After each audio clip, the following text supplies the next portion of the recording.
Bienvenue sur la Gazette végétale et l'écho des planètes.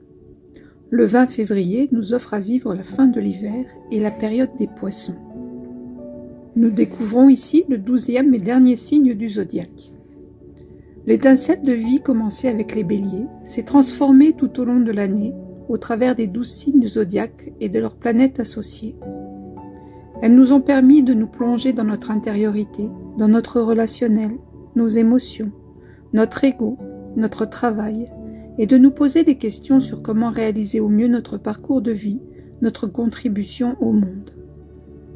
Avec les poissons, nous plongeons dans la conscience pure, celle de l'univers. On lâche prise sur toutes les leçons rencontrées au cours des 11 premiers signes, et on prépare à la grande force de vie vers le nouveau printemps. En regardant ce sigle, nous voyons toute son essence. Réunir les deux parties du cercle original qui partent chacune du côté opposé. Et nous avons aussi une autre représentation, celle des deux poissons nageant dans un sens opposé, reliés ensemble. Nous pouvons voir ainsi qu'une partie nage vers les confins de l'univers, alors que le second plonge dans les grandes profondeurs. Ce lien symbolique leur permet, dans un équilibre parfait, d'échanger leurs découvertes afin de reprendre leur quête indépendamment l'un de l'autre. Cependant, si le cordon est coupé ou s'il ne l'utilise pas, cela signifiera une tension entre les deux extrêmes, l'un dans une errance cosmique et l'autre dans l'attirance des profondeurs abyssales. Nous trouvons chez les poissons cette sensibilité extrême qui allie intuition, rationalité, mysticisme et découverte cartésienne, à l'image de grands découvreurs comme Copernic, Galilée ou Einstein, voire de médiums ou prophètes à l'image d'Edgar Cayce.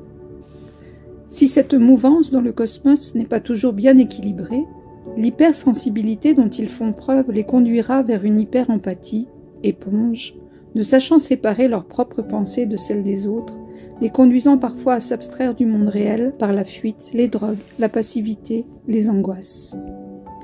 Bien utilisée, cette intuition extrême les conduira vers la compassion, une force intérieure apportant une richesse intellectuelle et artistique.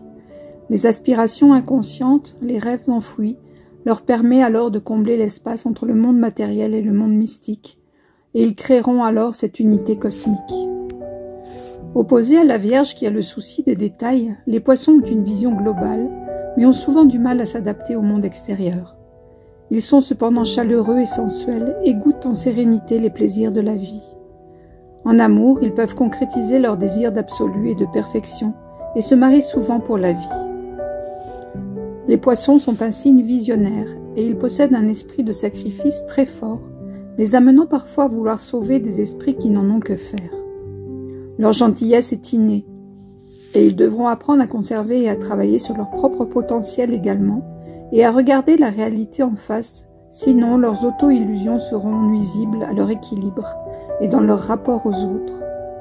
Ils devront s'efforcer de développer leur indépendance d'esprit et d'éviter la fuite et l'indécision. Les poissons sont un signe d'eau de mode mutable et les planètes maîtresses de ce signe sont Neptune et Jupiter.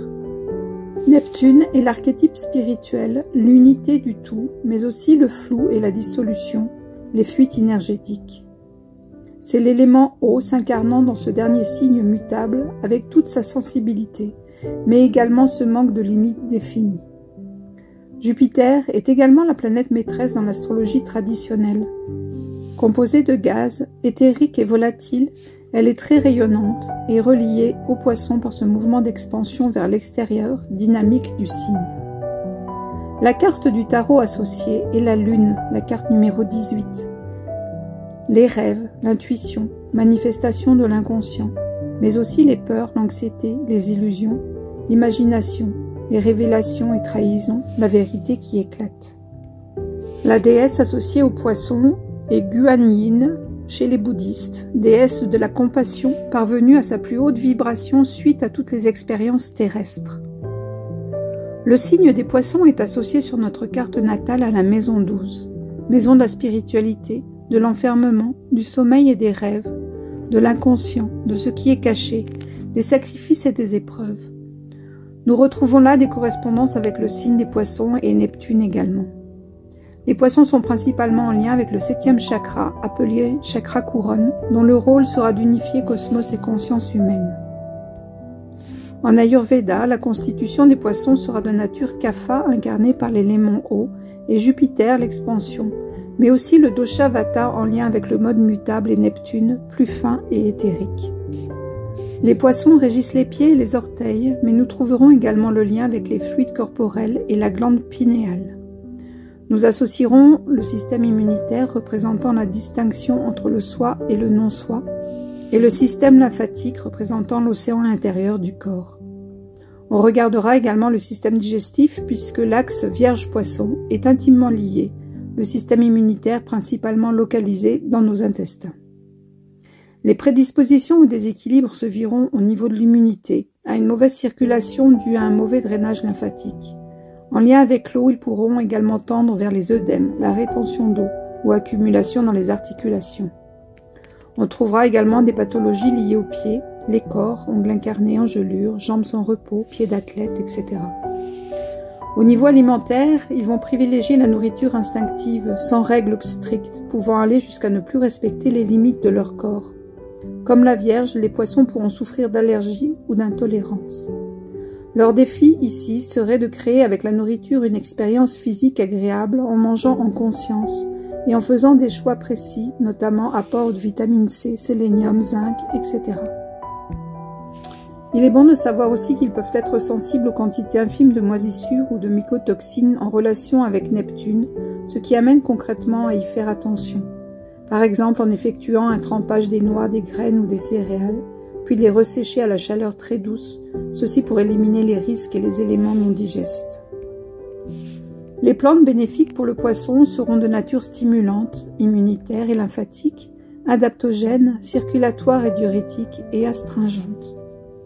On trouvera entre autres la Saurodorant, la Shvaganda, la Rhodiola, la Verge d'or.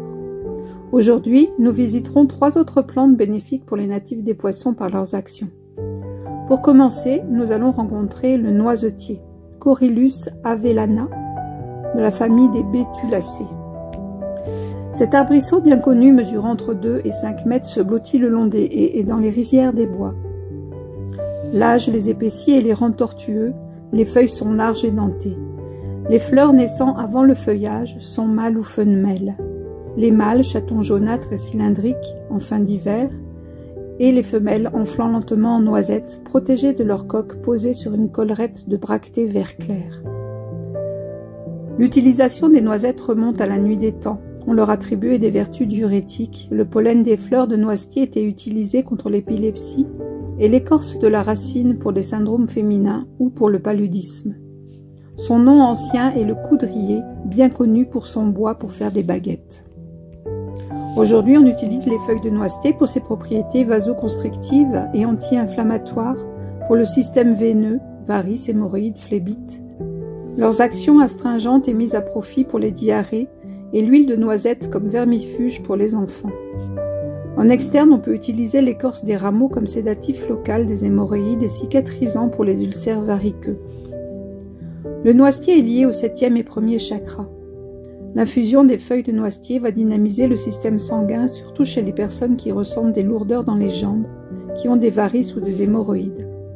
Une cure de teinture mère va aider le système sanguin en tonifiant l'élasticité des veines. On pourra aussi l'utiliser en compresse, avec un macérat huileux sur les varices, ou une infusion refroidie par exemple sur les yeux gonflés.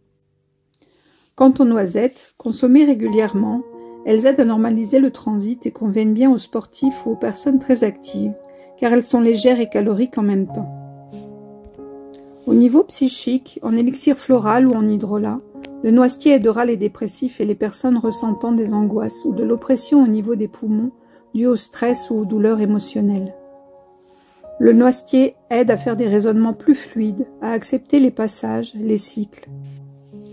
Najwa Esfahani, dans son livre Plantes et fleurs pour soigner âme et corps, dit que le noisetier réapprend à l'être humain qu'il y a une naissance, une vie, une mort et une renaissance, aidant aussi à accepter les échecs comme des expériences, permettant de se reconnecter au monde réel et en relation avec le flux du corps et des eaux souterraines.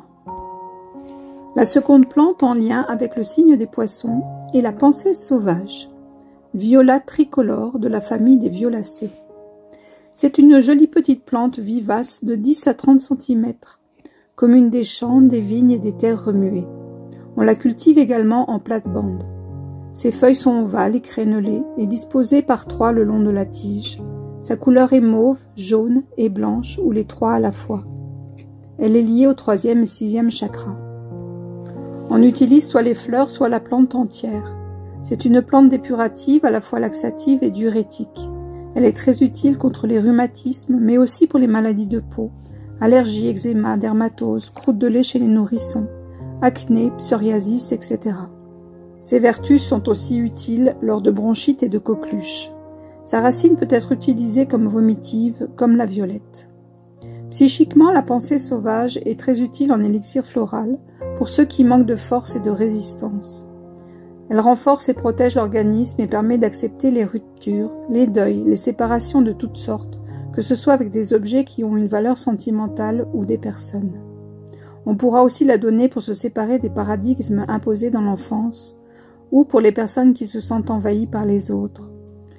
Elle permet une meilleure circulation des flux énergétiques entre l'aura et le corps, nous dit Najwa Esfahani. Pour terminer notre déambulation, venez contempler le nénuphar, Nupar luteum de la famille des Nymphaeaceae. C'est une plante aquatique commune des mares, lacs, étangs et eaux dormantes.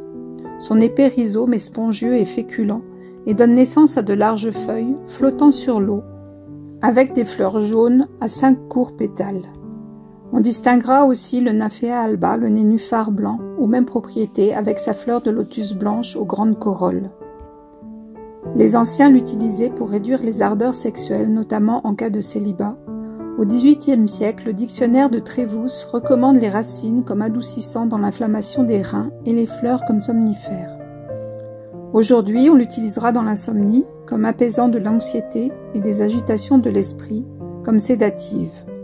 Le rhizome sera utile en cas de dysenterie, d'inflammation digestive ou d'irritation intestinale provoquant des diarrhées. Également utile pour les douches vaginales, notamment pour les pertes blanches. Des baumes à base de nénuphar seront calmants pour les problèmes de peau, notamment des mangeaisons, brûlures, piqûres. La poudre de nénuphar permet aussi d'hydrater et de régénérer la peau. Utile pour la rétention d'eau et les troubles nerveux. Les rhizomes sont comestibles après plusieurs cuissons et les graines également, comme le pop-corn, elles gonflent à la chaleur. Le nénuphar blanc est relié au 6e et 7e chakra, à l'astre lunaire et à l'élément eau. En spagyrie, le nénuphar aidera les adolescents à se centrer, à calmer leur colère, à se focaliser sur l'essentiel. Très utile aussi en cas de choc émotionnel ou post-traumatique physique ou psychique. Il favorisera également l'intuition. Sa fleur blanche permettra de s'élever au-dessus de la noirceur du monde, de lâcher prise des frustrations permettant une prise de recul nécessaire à l'évolution des situations bloquées. Le Nymphaea lotus ou lotier d'Égypte, en lien avec Neptune, la lune et l'eau, est très présent en magie et dans les rituels égyptiens. En infusion, il favorise l'éveil spirituel et les rêves réalistes. On le porte aussi en amulette pour attirer la faveur des dieux. On s'en sert comme encens ou comme huile de bain développant la psyché, les projections astrales ou pour purifier l'aura. Percevez-vous les liens entre les planètes, les plantes et les signes et vous-même? N'hésitez pas à vous mettre en connexion avec elles dans la nature et à écouter leurs messages bienfaisants. N'hésitez pas à mettre aussi en commentaire vos impressions, les liens que vous pouvez faire avec vos propres expériences ou poser vos questions.